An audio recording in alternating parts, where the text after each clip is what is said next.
What have we done?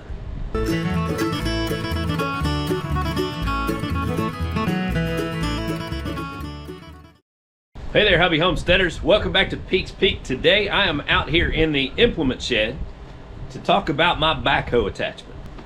I'll tell you exactly what we've done with our BT603 backhoe attachment since we've got our Kubota BX23S. Now guys, when we bought our farm, I knew that I needed something to be able to mow the diverse terrain that I have here. I needed a rotary cutter so I could work on my trails and the back part of the property and keep my fields mowed and all of that. But the real decision I had to make was whether to spring the several thousand extra dollars to get a backhoe attachment for my subcompact tractor. That wasn't exactly an easy decision. I can be somewhat of a tightwad, and this, at the time that I bought my tractor about 3 years ago, was a $5,000 add-on, probably a little bit more now even. But I also knew if I didn't spring for the backhoe when I bought the tractor, I'd never have one. For starters, you have to buy the BX23S model in the Kubota subcompacts if you want the backhoe attachment, because it comes with the subframe to support the weight of the backhoe.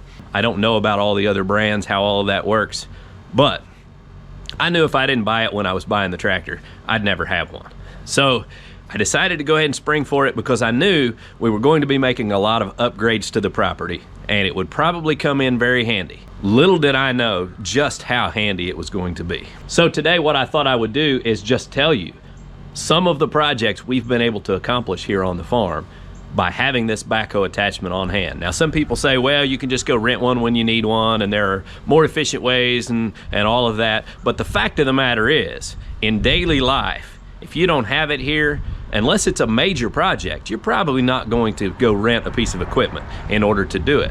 But since it's here, it allowed us to do all kinds of fun things that we never would have done, as well as some major projects where we just had to have a backhoe to get it done.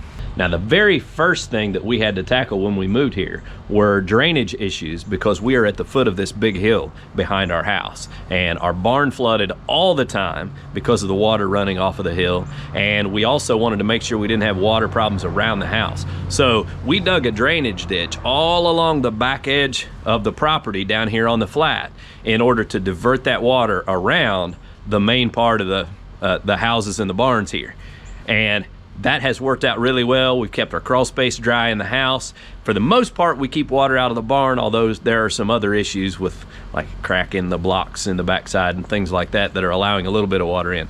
But drainage-wise, we've done really well at diverting that water. We had several stumps in the yard, as well as stumps in the area where we ended up building our big shop on the other side of the house. And we were able to dig those stumps out and get rid of those. So that's made the yard and everything a whole lot nicer. We also, for fun, were able to dig a duck pond for our ducks to have a little home over there. We had kind of a section of property where we diverted these drainage ditches that a lot of the water kind of pooled and the ground stayed soggy to where you couldn't really even mow it. And so to make decent use of that wetland over there, we dug out a duck pond and built a whole sanctuary where we have 9 ducks living over there. And that's just something neat to have around. It's fun to have those ducks and watch them swim around and have a good time. And so I've really enjoyed having the ducks here on the property. We actually dug the pond kind of small to begin with, and then a year later we went back and we expanded that duck pond. We made it a little bit larger, and so it's a really nice place for the ducks to live, and that's been pretty cool. That's something we never would have done if we hadn't bought this attachment to begin with. Now, one of the cool things that we've been able to do since we moved here is there was an unfinished attic above the barn here, and we were able to turn that into a complete furnished apartment. And to do that, we had to run sewer, electric, and water over here to the barn. Now, there was electricity in the barn, but it wasn't enough to support a heating and air system and all of that. So we actually had to dig 3 trenches between the house and the barn so that we could run our electrical and our water and our sewer lines and tie into our septic tank over here. We were able to do all of that with the backhoe, and that's one of those things where we definitely would have had to go rent a piece of equipment in order to get it done. And honestly, if I hadn't had the backhoe, I don't know that I would have thought to do that project. So that's definitely been a major plus to having the backhoe here on the place. And then of course, if you follow our channel, you know we built us a new garage on the other side of the house, and we had to run electricity to that. So we run the electrical lines to put a sub panel in that shop. We were able to dig the trench from the house over to that side and get everything tied in. Just handy to have that backhoe. Just hop on, and in one day I dug out the trench, run the electrical, did it all myself, saved me quite a bit of money. And just recently, we had our $400 water bill, and we realized that we had a water main leak, and our water lines here to this house were really old. They were tied into an old well line that used to serve this house. This house is nearly, you know, over 40 years old. So the water lines, at least part of them, were probably just that old. And I thought, rather than try to find an old line and repair a leak that it might break somewhere else, we could just run a whole new water line. So we used the BX23S backhoe, and we dug a 200-foot water line from the water main out by the highway, and we run that to the house. We were able to do that all in less than a week and get it all hooked up. Just another one of those things that when I had the water leak and knew I needed to run a water line, it was a whole lot less stressful because I knew I had a backhoe. All I had to do is dig a ditch, throw some pipe in it. So that worked out great. Really thankful to have the backhoe in that instance. Now we also have been able to use this backhoe to help out our neighbors and our friends and even the church on some projects and things that needed to be done. We built a new sign and needed lighting on that sign out by the road for the church building. And so we took the backhoe up there and we dug the ditch so that we could run electrical to that sign. We also, my brother-in-law had a water leak, and we helped him dig that up and find that so he could get that repaired. Some of the neighbors at the cattle farm down the road had called me and said they had a field that was just staying soggy and they needed a drainage trench dug there to help clean that out and clear that water out of their pasture. We went over and dug that out. Little to no time, helped them out. Had some other neighbors that had stumps they wanted taken out. We helped them out by digging out those stumps. One of our neighbors has a church property where they were wanting to build a trail up to a kind of a picnic area. And the way the hillside was, they needed a backhoe to kind of flatten out the trail and work that out. So I was able to kind of work out a trade. I loaned out my backhoe in exchange for a whole season worth of hay to feed my cattle. So he was able to get his project done and do what he needed to do.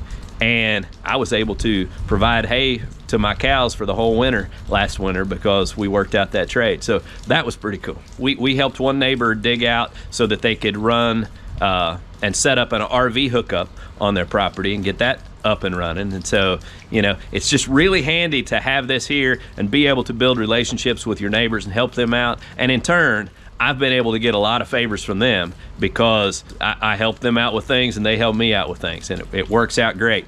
As far as other projects we've had around the place, when we put up our fencing for our cattle out here, we actually use the backhoe to carry our woven wire and stretch it around the field, and when we would pull it tight, we would hook a chain to the backhoe and swing the backhoe sideways to stretch the fence, and that worked out really well, so that was pretty handy.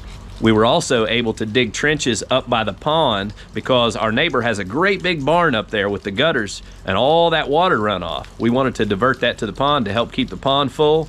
So there's some pipe we run over onto my side of the property from his gutters, and then we dug a ditch and run it down to the pond and put in a culvert, and we were able to divert all that water to the pond to help kind of keep that full and topped off when we get the rainwaters to feed into it. So having the backhoe that's definitely one area where if we hadn't had the backhoe, we probably wouldn't have even thought to do that. But since we did, we were able to help out our pond situation with the backhoe as well. Now I'm sure I'm probably forgetting some things that we've done with this backhoe because we use it all the time. But these were some of the major things that I could think of when I was sitting and thinking about all the things we've been able to do with the backhoe attachment for our subcompact tractor. So if you're in the market for a subcompact tractor and you're trying to make the decision of whether or not you need a backhoe, there are going to be things that you can accomplish with this that you would never even think of ahead of time. My suggestion is, if you think you might have a use for one, go ahead and spring for it while you're buying the tractor, and I don't think you'll be sorry. We are really glad that we made the decision to add the BT603 to our purchase. Well guys, I hope you enjoyed today's video, and I appreciate y'all watching. Y'all have a good day.